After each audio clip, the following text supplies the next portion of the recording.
Streamed.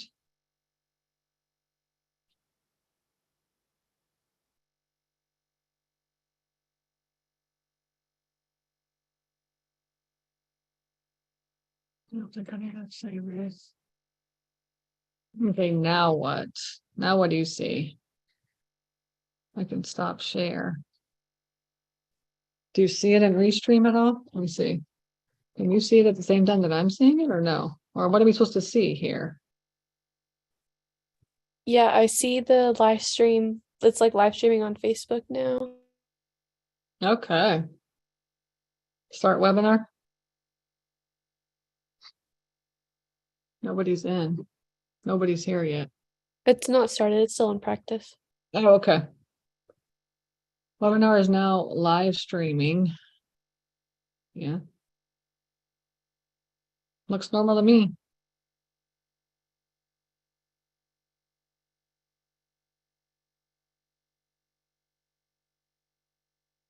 What do you think? Start it? Just do it? Yeah. Okay.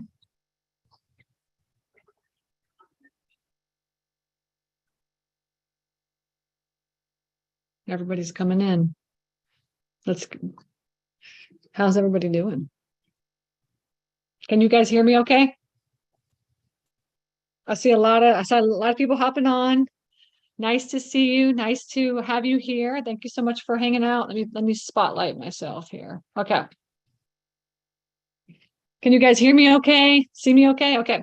We are trying to stream live in a couple different places right now. This is our first time doing it ever. So hopefully everything goes well. Hang on, let me close my door so you don't hear my daughter in the background.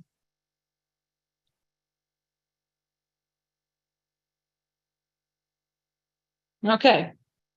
I got some like weird light going on, so I'm not sure what's happening with that. Do that right here. Okay. All right, everybody's here. Introduce yourself to me, please, and let me know where you're at, and if you are a first-time person here, welcome. And yeah, go to Restream, click set up with OBJ Zoom instead of then click the chat tab. Is that what she's saying? Is that from Arielyn? Okay. Hang on. Okay, I got it. Okay, cool. Okay, so I can see, let me see chat. Okay, there you are. Okay. All right, so now I can see all the chats coming in from like I guess everybody else too. So it's like a whole new thing. So thank you for being patient with us. We're trying to figure this out. Okay. All right. Good. Okay. Hi. Good. People are coming in, even from YouTube. Awesome. Okay. All right. So this is the first time that we're actually streaming on like Facebook. We're doing the page, we're doing the group, we're doing YouTube, we're doing LinkedIn. That's all I have actually. I haven't gone anywhere else in the world.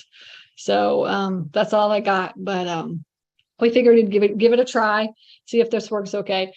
Okay, good. So welcome everybody. Thank you for coming and hanging out with me tonight. I'm Stacy Rossetti, and for everybody that doesn't know me, I teach every Monday night how to get started in self-storage investing. So if you are wondering right now what is going on with the world and what's going on with the United States and where should I put my money and what should I be doing to, protect myself over the next couple of years while we have a downturn?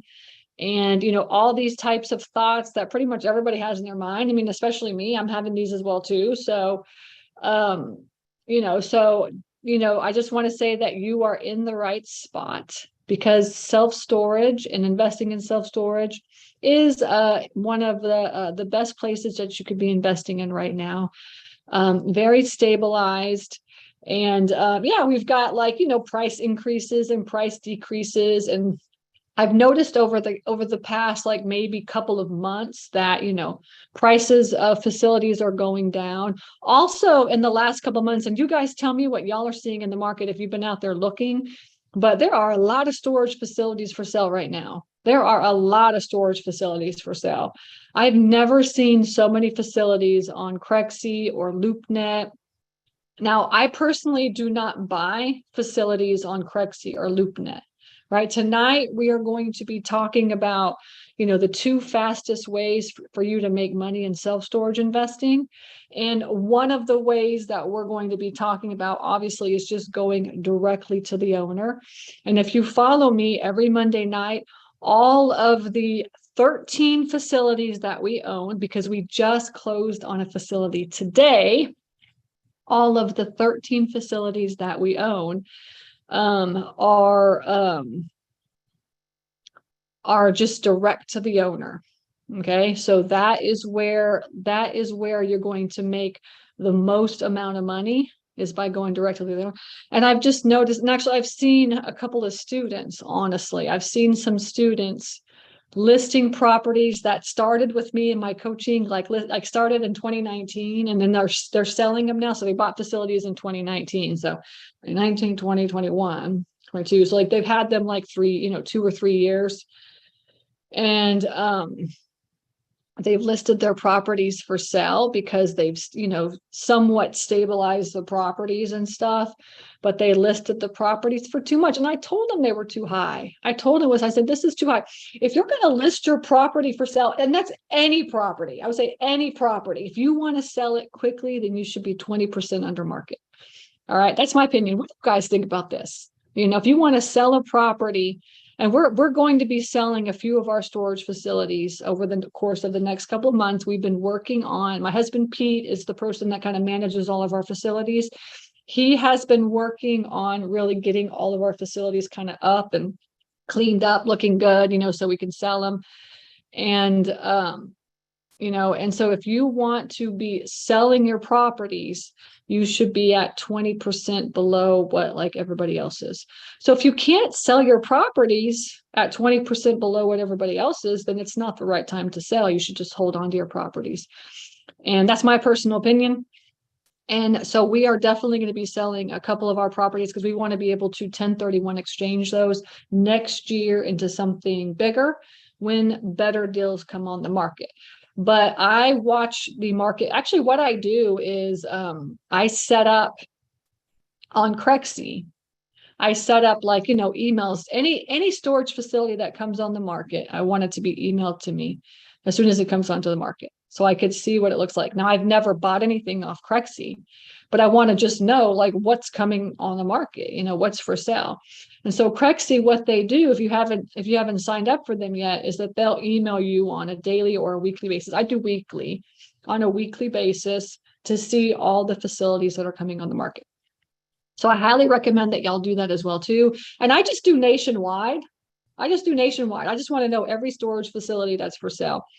And, actually we can get into Crexi right now just so I can show you what it looks like.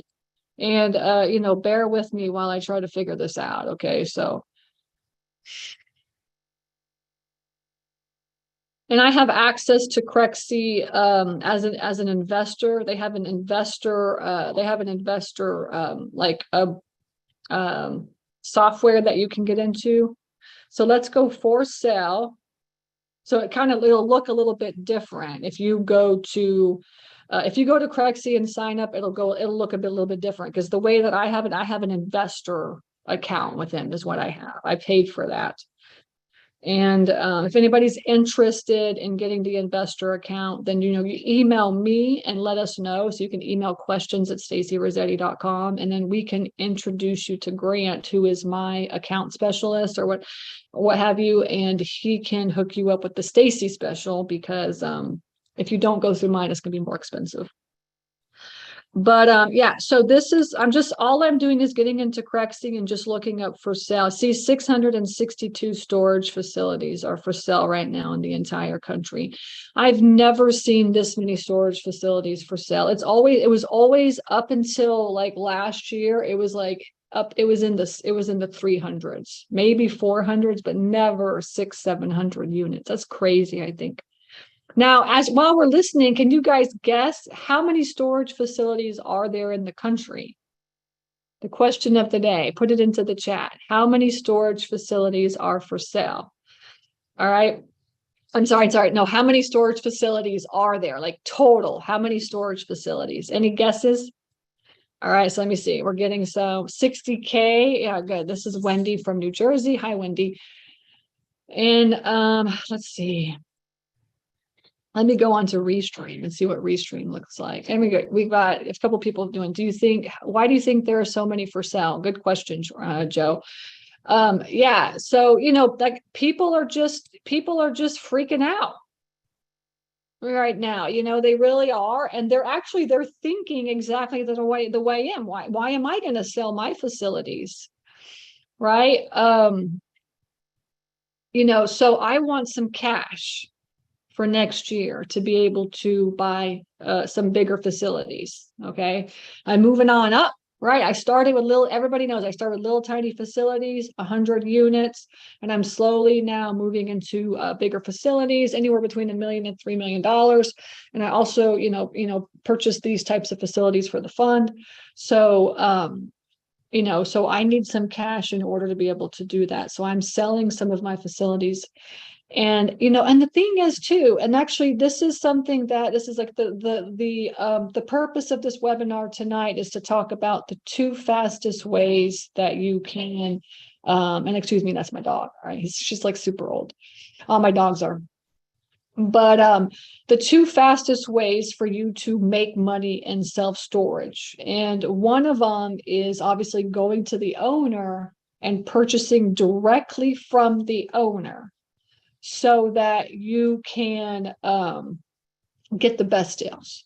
All right, because going on to Crexi, then the only way that you can list on Crexi is through a realtor, and then you have a realtor that you have to pay as well too, and all the fees and everything, and it just kind of adds up, right? So you don't have to do that if you go directly to the owner. And then also a lot of times the owners, they really don't know what their property is worth. I would say like more times than not, the owners do not know what their property is worth. And so you as the investor, it's your job to educate the owners on what their properties are worth, right? So you give them an offer, right? We do that through our magic letter. But but in order to make the most money, then going directly to the owner is going to be the best way. Okay, so we all know that. We're all learning how to do that. That's why you're here. And that's how I bought all my facilities. We go directly to the owner. The owner, and actually the facility that we closed on today is in Macon, Georgia. If anybody's ever heard of Macon, it's a little tiny town. Not a little tiny town. I guess it's not a little tiny town. That's true. It's like a medium-sized town, I guess. It's a secondary market is what I would call it. So let me see. I'm going to pull it up here on the computer so you can see Macon, Georgia. And Macon, Georgia is kind of like a rental. It's like an industrial rental kind of town. Do you guys have these in your states? Where it's a very industrious, very like, houses are really affordable. This kind of a thing. So that's kind of how Macon is. There's about 150,000 people. So population of Macon, Georgia is 150,000. Okay. And probably more, probably a little bit more now, but around 150,000 people. Okay. And this is where Macon is. All right. And we closed on a storage facility today. I'm really excited about it. And so I'll share with you how we're going to make money on this facility as well too. But one of the fastest ways is to go directly to the owner, and then ask the owner if they're interested in selling, and then educate the owner, right? It's your job as the investor to educate the owner on what their property is worth. And you do that by using the magic letter. The magic letter, if you guys don't know yet, is basically just giving the owner several different offers, right? Giving them, a whole bunch of different offers. Sometimes a cash offer, some owner financing offers, bank financing offer. And it's so funny because we had a lender that came on to our mastermind last week. And he was telling us a couple of other ways too, which I thought were great ways. And I was like, oh, I need to add these to the magic letter. And one of the ways he said, he's a lender that only works really with in storage, like mostly does storage.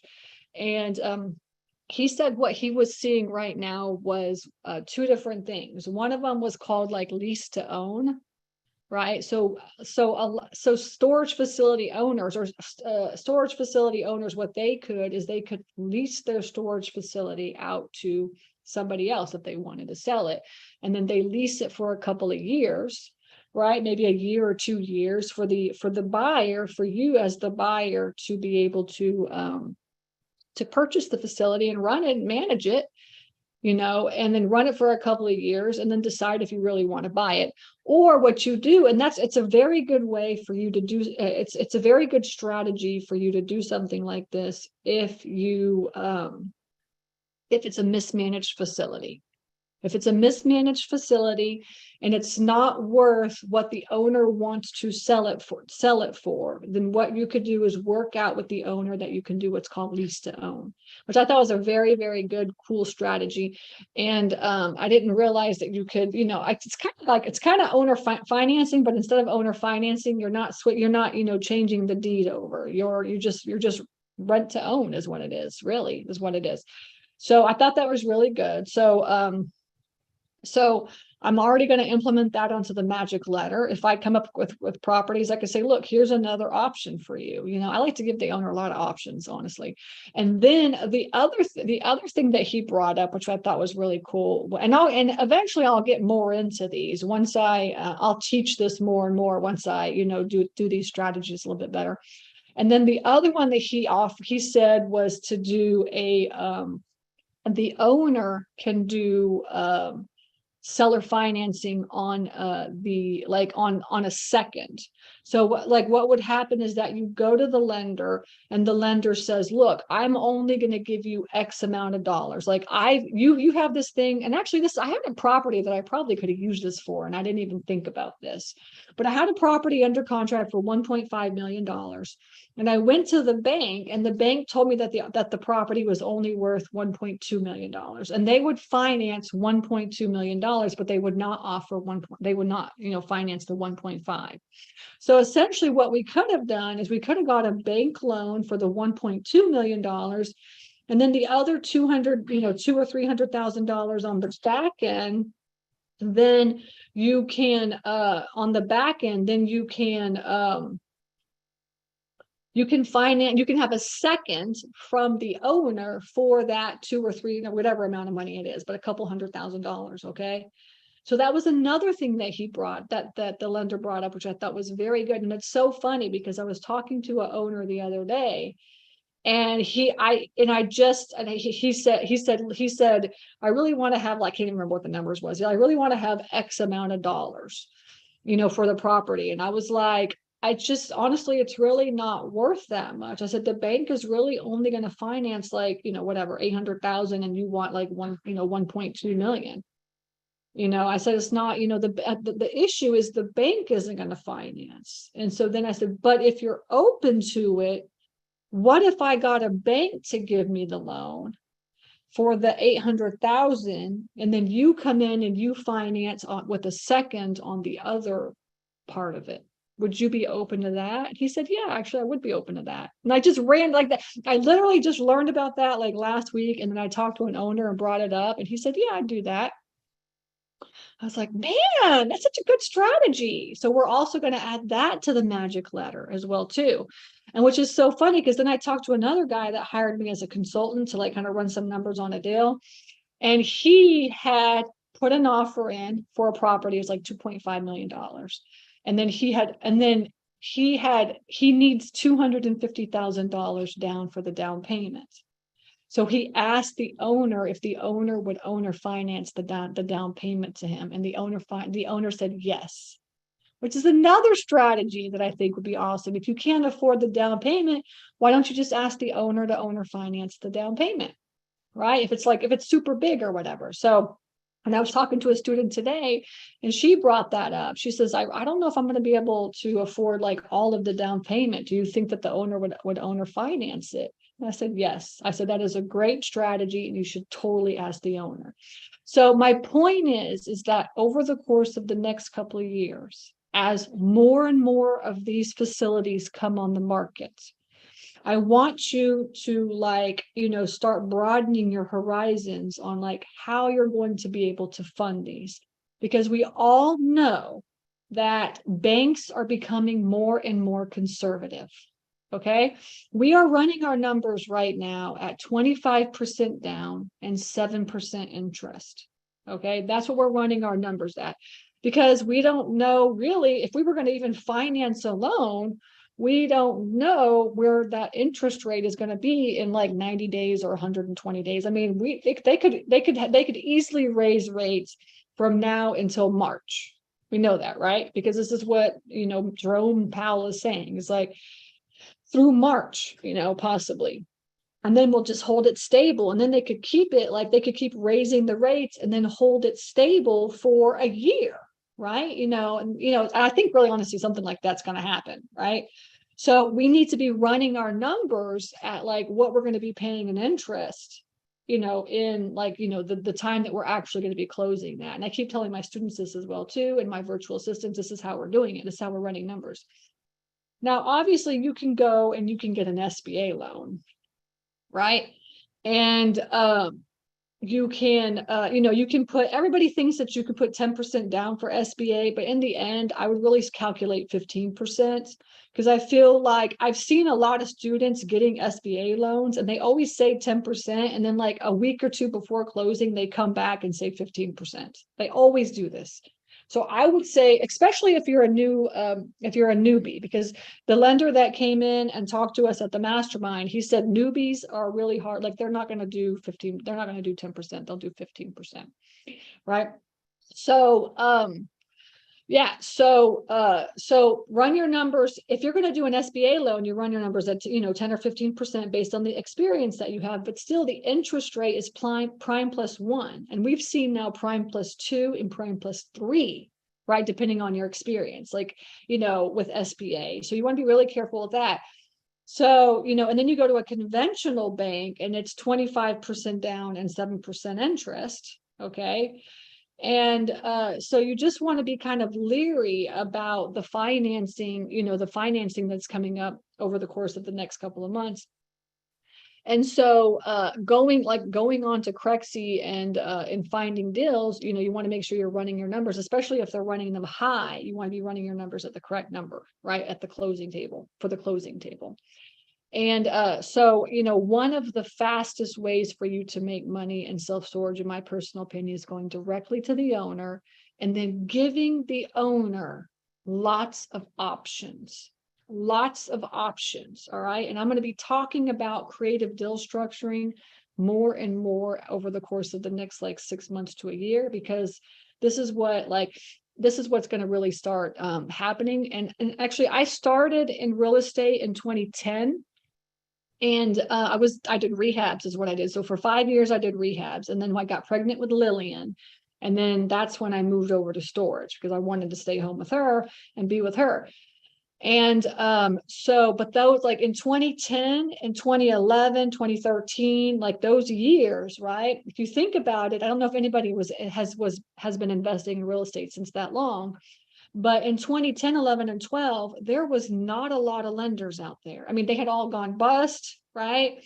And there were not a lot of banks that were lending, but there were a lot of like hard money lenders that were like, it was like crazy, like percentages, like 15 and 5 points and all this stuff. So you need, so really I had to really learn how to be creative. So I'm really actually blessed for like going through that time period. Because two things that I learned during that time frame as an investor, one of them was how to raise money, right? Which is something that you're going to have to be focusing, and I will be focusing on this as well too for everybody every Monday over the course of the next, year. How are we going to raise money? How are we going to finance these things? And what kind of creative deal structuring can we do in order to close deals? And actually, when you talk to your lender, just like we had Kavi come on and talk to us, when you talk to your lenders, I mean, if they're just like, no, I'm only like 25% and 25% down and 7% interest, then you really need to be like looking for more lenders to be working with, because when you only work with a lender that only has like one type of term, right? That's the only term that they know. But if you go and find like some sort of a broker that's like, look, no, we're going to figure out how to get this deal done, those are really the best lenders to work with, right? And so from 2010 to 2013, I really learned how to be creative. I learned about making a lot of offers to owners. So I want to just be repetitive of that. We'll be talking about like, not only making cash offers, but owner financing offers, and then also bank financing, and then also creative deal structures like lease to own, and like, owner carrybacks. Basically, that's what's called an owner carryback. Carryback is what it is. Okay. So those are going to be some really good structures, I think, that everybody will be able to learn over the course of the next couple of months. If you come on Mondays, every Monday is a different topic. So just come hang out with me. And then also, yeah, so and then the other thing is really what I got really, really good at is raising money. And I have no qualms.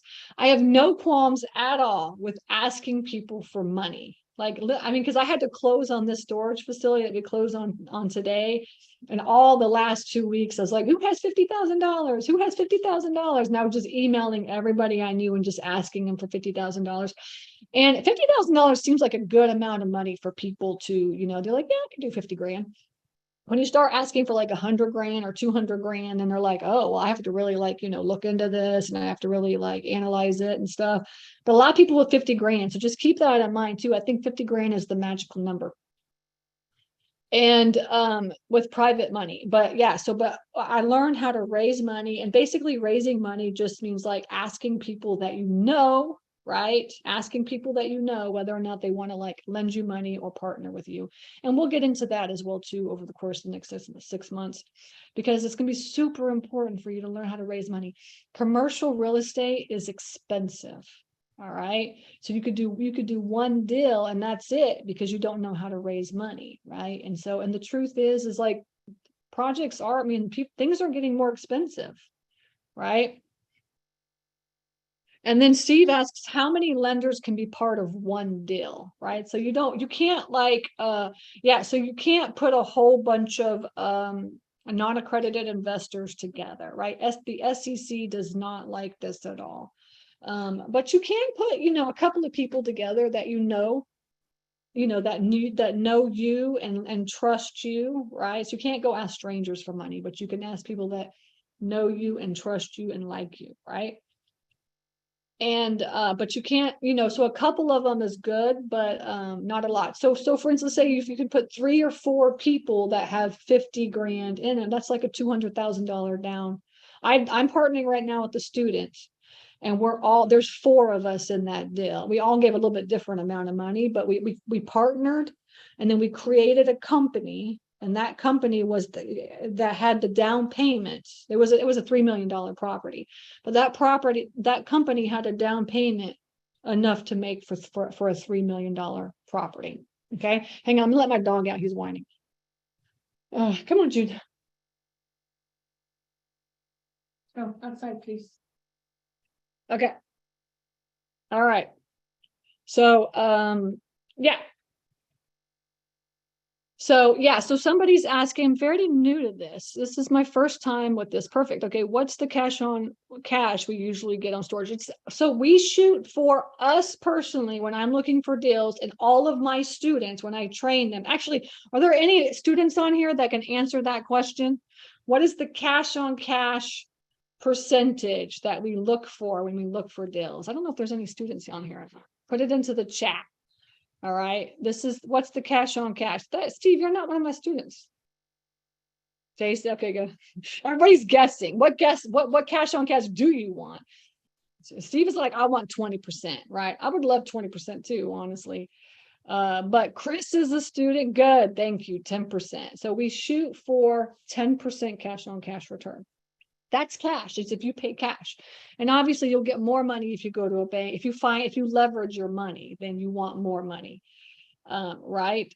But we shoot for 10% or higher. So when we run our numbers on our deal analyzer, that's like the buffer is like 10%. Okay. But of course, obviously we want more money than that. But like now income producing properties, a lot of times like 10% is a good number for an income producing property that you can't really, that you can maybe raise the rates a little bit on. And then, over time, you're just, building a little bit of appreciation, right? This is like the least risky type of deal. It was an income producing property that, makes 10% or 12% cash on cash return. It's just a good buy and hold, right? Now, personally, I buy mismanaged facilities. I buy like severely depleted, horrible facilities. Why? Because the cash on cash return is going to be like way better than that. Okay. But that's like where you have to come out of pocket every single month. You have to clean. Where's Dad? I don't know, but I'm doing a video right here. Okay. Okay. Welcome to my world. That's Lillian. So I got dogs whining. I got Lillian doing chess right now. So she does chess right at the same time that I do my podcast. All right. So probably something was going on technically. That's why she came in here. And okay, so 10% cash on cash return for an income producing property is good. Mismanaged facilities, right? We want like way better cash on cash return. So I'll give you an example. I'll show you the one that we just closed on. This is going into the fund, right? And this is going into my fund because I'm sharing the wealth. I love sharing the wealth with all my investors. So let me pull this up real fast and we'll see. I'll show you what it looks like. Hang on. All right. This is the one that we just closed on today. Let me show you some pictures of this thing. And this is, and the topic today is really what's the fastest way to make money in self-storage? Mismanaged facilities is going to be one of the fastest ways to make money and like to make a lot of money in self-storage. It's a lot more work though. So the question is, how much work and effort do you want to put in, right, to the deal? Yes. Huh? What is it? It's always astounding how cheap you can get everything. Do you want to come say hi to everybody and say it real fast? Come on, my husband's talking to me. Come say hi. Well, I want. Oh, hi. Well, we'll both kind of show up. Hey, look, we're working, I guess. Okay, I'm gonna virtual background you, not here. Hang on. Okay, go. Oh, yeah. I see the house. See, my husband's listening into the podcast and into the webinar. Go ahead. Every once in a while. Okay. I was thinking. She mentioned the quickest way to make the most amount of money is always on the buy. We had our in-field training day over the weekend, and we were kind of going over a couple properties we had in Florida, and everyone's always astounded at how cheap Stacy picks up these properties, because really it's just a mismanaged issue. So we can get them up to value pretty quick, but she negotiates pretty hard, I guess. I don't.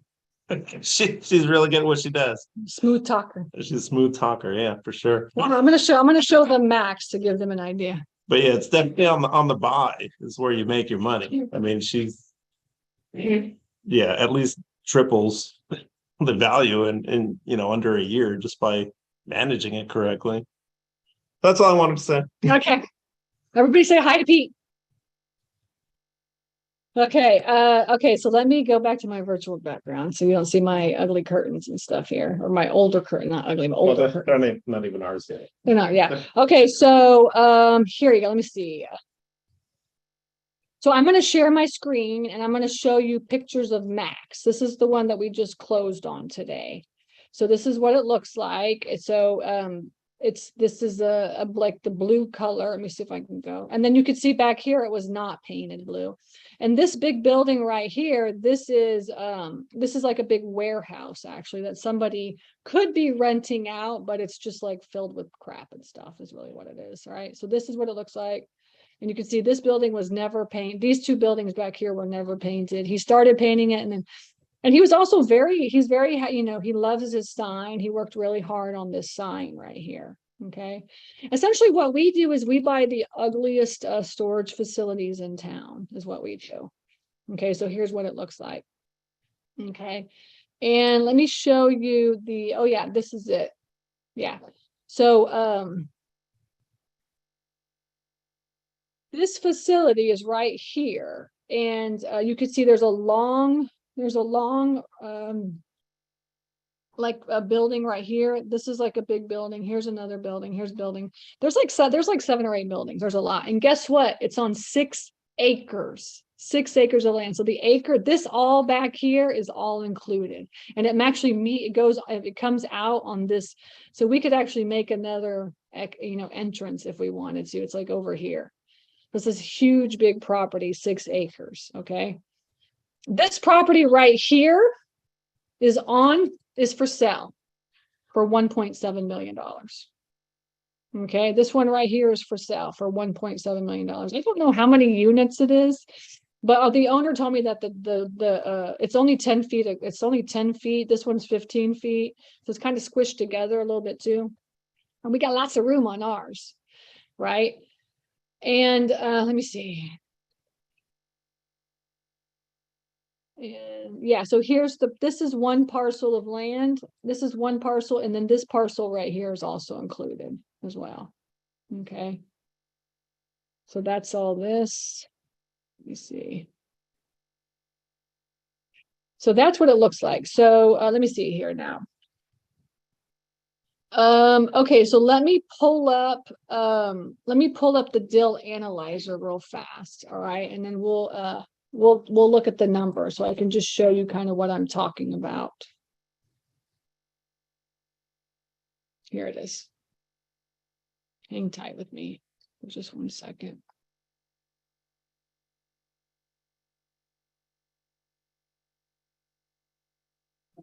Okay.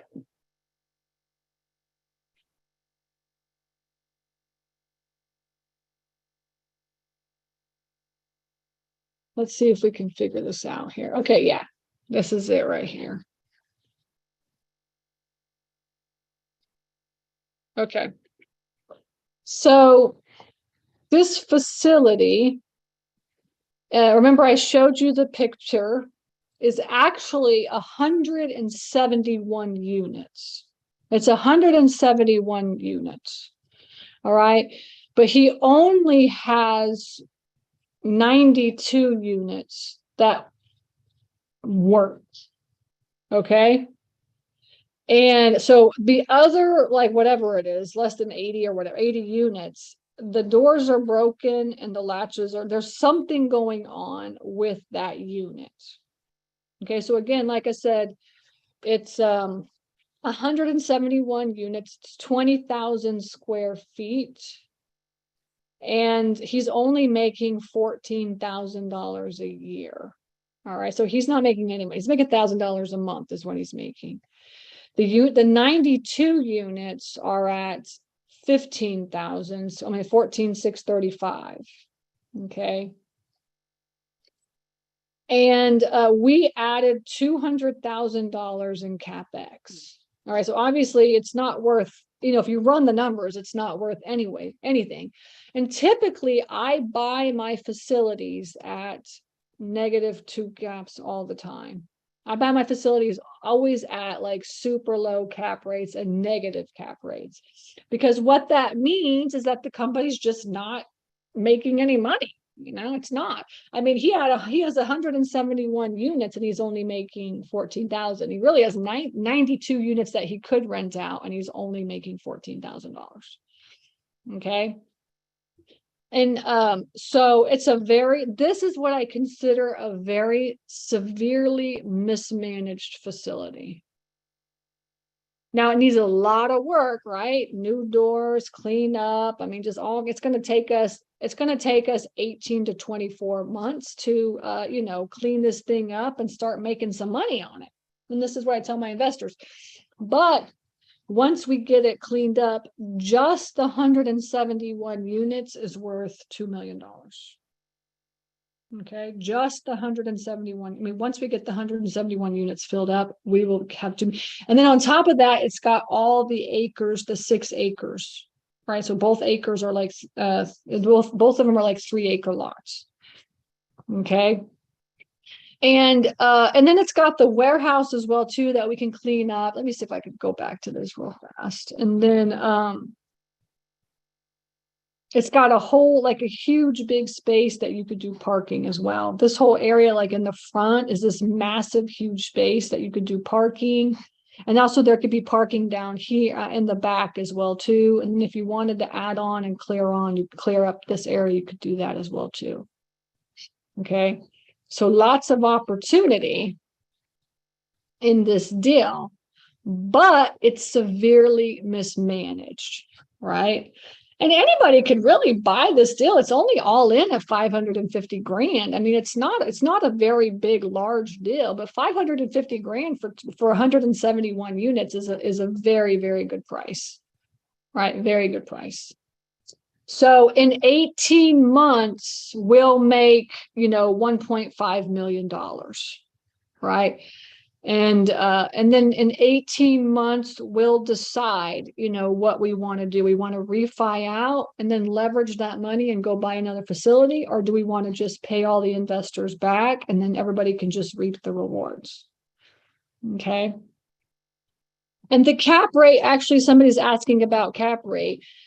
We're running the cap rate at a 7 cap because it's Macon. I mean, essentially Macon has 150,000 people in it, so it's definitely not a 6 cap and it's not an 8 cap. So it's going to be somewhere around a 7 cap. So I think a 7 cap is a very fair cap rate to be running numbers as.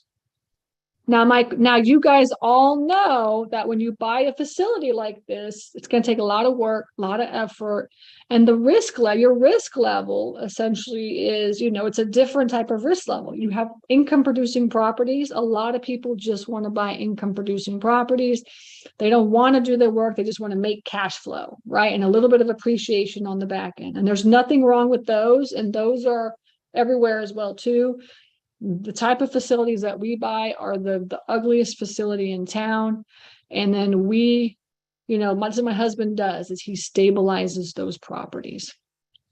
And then, in every single property, all 12 of the other ones that we've bought. So we have 2 now in the fund. And then the 11 that we own personally are all exactly like this. We can take the property and we can double or triple or quadruple the value of the property in 18 to 24 months. Okay, that is the fastest. Way to make money in the purchase, like my husband said, in the purchase. All right. And then Lisa says, why would you not buy a high cash flowing property? Yeah, because we like the bigger appreciation on the back end is what we like. We want to make, $1 million on the back end when we sell it. And a lot of times you can. Now, obviously some facilities you can do that. If I can get a cash flowing property, one of the deals that we have in the fund, we bought it for $1 million. It's worth $3 million, and it's making $100,000 a year. All right, so that's a cash flowing property, that will be able to make money on the back end as well too. So those are out there as well too. But that would be considered a mismanaged facility because it was supposed to be making $20,000 a year, to $20,000 to $25,000. A month, and it's only making $10,000 a month. Okay, so that's still a mismanaged facility. In fact, the owner of that facility is he was charging $20 for a 10x10, and we raised the rate to $100. All right, because that's what the market rate goes for. So if you can find those, awesome as well too. Okay. And, so it's just really kind of your risk level.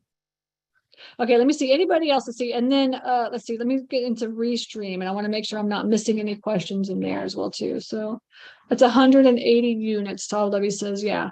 Hey guys, okay, perfect. Everybody's hopping on. I appreciate everybody hopping on here. And then Verk is saying manage our properties. And then Tyler saying, are there key indicators that show a facility is severely mismanaged?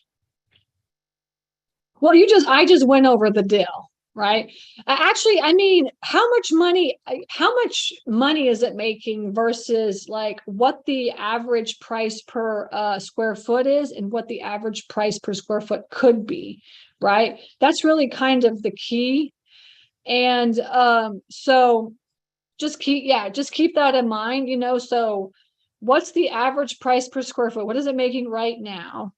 And what could it be making? Right. So for instance, on the one that we have right here, let me get back and show it to you.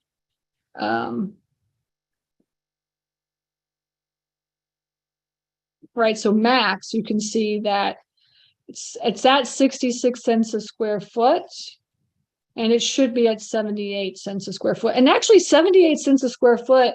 What we did is we went to, there's like 3 or 4 competitors in the area. So my husband went over there and of course checked out the facility. And then he went to every single competitor in the area. And he actually went into like a couple of the facilities and said, hey, I'd be interested in renting a unit out. And like, some of them have offices and stuff, same size, and they all have offices and you walk in.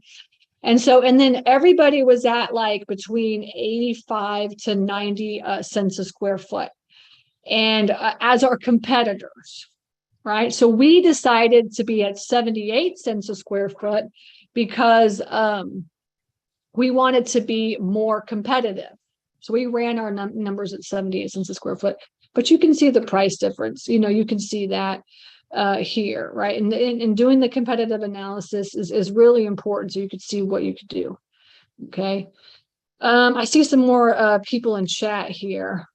And then everybody's asking about the magic letter and the deal analyzer. The magic letter and the deal analyzer are right now only offered to my students, all right, in my coaching program. This deal analyzer right here is only offered to my students as well as the magic letter. Okay.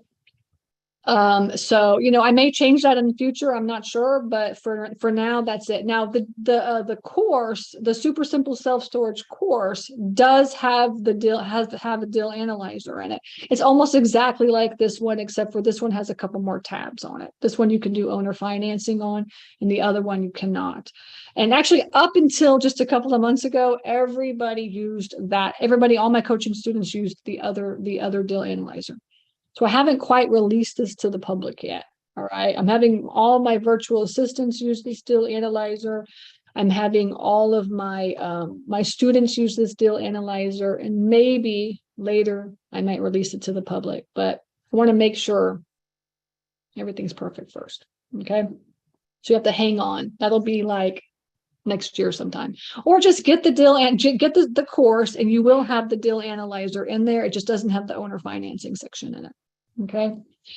Let's see what else. So let me get in here. Now I have the second way. We have 15 minutes. I want to make sure I get into this. The second fastest way to make money in self-storage investing, right? So the first way is like in the buy, like Pete says, and then mismanaged facilities versus income producing properties.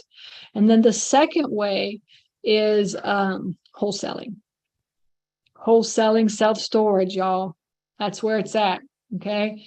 And I just had one of my students come into the mastermind, and he started 4 years ago with me, and he's wholesaled 17 storage facilities and bought several himself. Right. What he does, so, and I'll get into wholesaling in just a second, but what his strategy is if they will owner finance, I will purchase the property myself.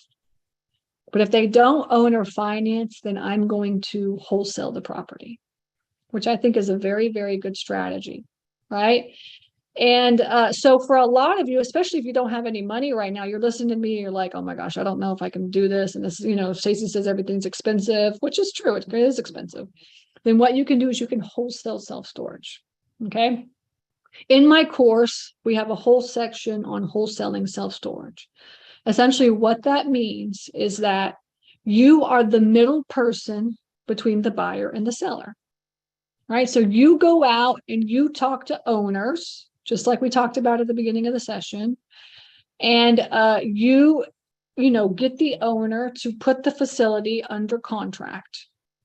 Right. And for whatever price that you get it. And it could be owner financed. It could be lease to own. It could be the owner's carrying a second back. It could be cash. It could be bank financing, whatever the owner wants to do. Right. And you can wholesale any facility that has any strategy at all, because everybody will do all the strategies. Everybody will buy something even with the strategy on it. So you don't have to say, because the thing with wholesaling in the real estate world is like, oh, you have to make a cash offer, cash offer, cash offer. But that's not true. It's not true. You just have to make offers, because really it's a numbers game anyways, right? And you want to make offers, and you want to give the owner lots of options, right? I mean, nobody ever makes me offers. We got 13 facilities. We never get any offers at all. And we've done $60 million worth of offers in the last couple of months. And we got a lot of offers. And every offer that we send out has at least 4 different offers, if not more. Right. And the owners, I mean, a lot of times the owner's like, man, I never got an offer letter like that before. It's always just like one offer, a cash offer. So you need to learn how to wholesale. So you go to the owner, you put the facility under contract with your offer. And then you go out into the world and you need to put it under contract. All right. You have to put this under contract. And because then that means that, and you have to pay the earnest money. Okay. And like you just have $1,000 earnest money. Don't even put that much money down, right? Just like $1,000 at the most. Okay. And I mean, sometimes if it's like a huge, big facility, they want like a more down payment. But honestly, I've never put anything more than like $1,000 down on this one that I just closed, the $1 million one that we just closed. Like I just put $1,000 down. So like, people think that you have to put 5 or 10,000. I don't have enough money for the earnest money, but just put $1,000. And now every once in a while you'll get an owner that's like, oh, I need to see proof of funds. I need this. And it's just like, all right, well then I'll just move on to the next person. But yeah, so you're going to put the facility under contract, and then you're going to go out, you're going to pay your earnest money so that you create what's called equitable interest in the transaction. Right?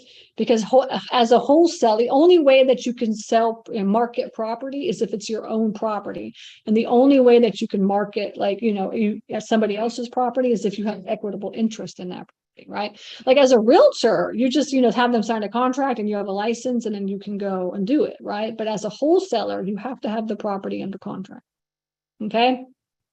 And so then once you get it under contract and you pay your earnest money, then you can just go out to the world and try to find a buyer for that facility. And then you'll just mark that property up just a little bit, like don't be greedy. It's so annoying to me when like wholesalers are greedy, because what it does is just like screws up the whole deal.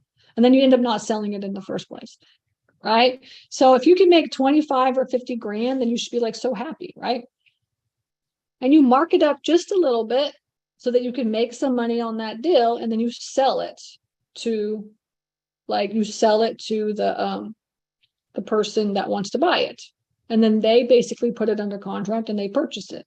I do this all the time with my students. We have several under contract, because we have what's called turnkey acquisitions, where all like my virtual assistants will go out and find property for my students. That's one of the programs that we offer. And so like my virtual assistant will like put offers in, right? And then, finally somebody will accept an offer, and then one of my students and I'll put it under contract. I'll pay the interest. I'll pay the earnest money. And then we'll go out, we'll just, find one of our students to buy the deal, and then they'll be able to buy it. Okay. And so we do that quite often. It's just called wholesaling. All right. Now, some states it's illegal to wholesale. And I can't remember which ones it is. And does anybody know? Put it into the chat. Okay. And you can wholesale mismanaged facilities, or you can wholesale income producing properties. All right. So because somebody asks, Lisa asks, do you wholesale mismanaged facilities? You can wholesale any type of property. It doesn't matter what it is, land, storage, commercial, retail, houses, whatever. You can wholesale it just as long as it's legal in your state, and you understand the laws that fall within your state, right? Because every state's a little bit different, right? And then you can right, you can make a little bit of money on the back end, right? So especially for people that don't have a lot of money and they say, okay, I really want to get into storage, but I don't really know how to wholesale some facilities, right? Get out there, find the deal, make lots of offers because it's a numbers game, and then get one under contract. And now there's a couple of different ways for you to find buyers, right? You can post it in Facebook groups, or you can, and you want to start building a buyer's list up so that when you do have a deal, then essentially you could just, reach out to them and say, hey, look, I have this deal. Would you be interested in that? And, or you could always come to me if you want, because I have a list of 30,000 people and they're all interested in storage, right? So we could always partner and I could help you to find the buyer as well too. Or you can get out there and, get out there and just network, go to your state's like self-storage association conferences, and let everybody get out there and network and let everybody know in the area, like, hey, I'm a wholesaler in your state. What are you looking for? And I'll get out there and I'll find something for you. And then you'll just get it under contract from the seller. And then get it under contract, and then get it underneath contract with the buyer, and then make that spread in the middle, 25, 50, up to, I have a student that just closed on a deal and he paid $100,000 to the wholesaler. It was like a $1.6 million deal. And he paid $100,000 to the wholesaler for finding that deal. And he's okay with that because in the end, it was gonna be worth like $3 million or something, so people that know what they're doing don't care how much money you're going to be making on the wholesale side. We're in the process right now of buying a $2.5 million, or like a $2.5 million facility, and the wholesaler is going to make like 200 grand or something. So, but if you don't have the money, or you think that this is kind of your mojo, we have a couple of students in the group that that's what they do. They just wholesale. They've been wholesaling on the residential side, and now they're doing like storage. And so that's one of the fastest ways to make money, is to learn how to wholesale self-storage. So definitely in the course, there's a whole section on wholesaling. And then if you do decide to join the coaching program, which is the doors open in January, I can be there to hold your hand. And a lot of people say like, oh, I just need somebody to help. That could be like what I could do as well too. Okay. And then Wendy says Indiana and Illinois. It was definitely I states. Right. Definitely I states are like some of the I states. I can't remember which ones. So maybe just Google, which states is wholesaling illegal. Right. And then you can see if it's in your state or not. Okay. Okay, good. I see some questions here. Let me finalize that before I hop onto the pitch. So I'm going to be getting on to the pitch, which is stacyrossetti.com/fund. And this is where I'm going to be pitching my Self-Storage Fund of America fund. Right. This is where I raise money and then I go out and buy deals like this Max deal. Max is a 33% IRR. All right.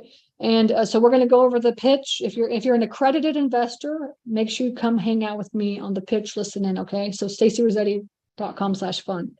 Now, a couple of questions.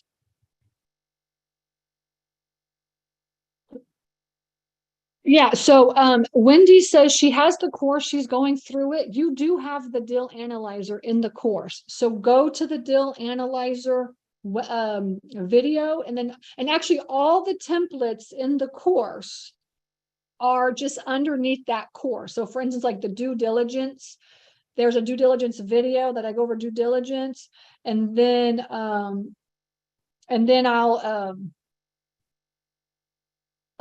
and then, you'll have like a little checklist there, like your due diligence checklist, the deal analyzer video, and then you'll have the deal analyzer right there. So all your templates should be right underneath those videos. So for everybody that has the course or is interested, and I think Ariel posted out like $1,000 off the course. So if you're interested, click on that, and then you can start going through the course, and it's like so many videos and stuff, and just go, in your own time, you just listen as you go through. Okay.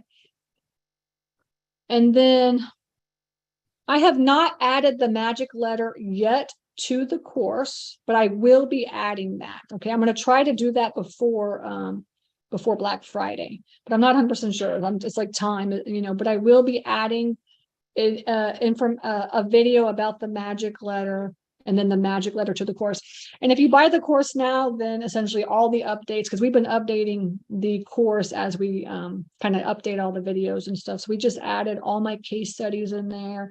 We added a lot of like replays and a whole bunch of new videos and stuff. So, and the deal analyzer and all kinds of stuff in there. So you'll get all those updates. Okay, let me get into Restream and just make sure.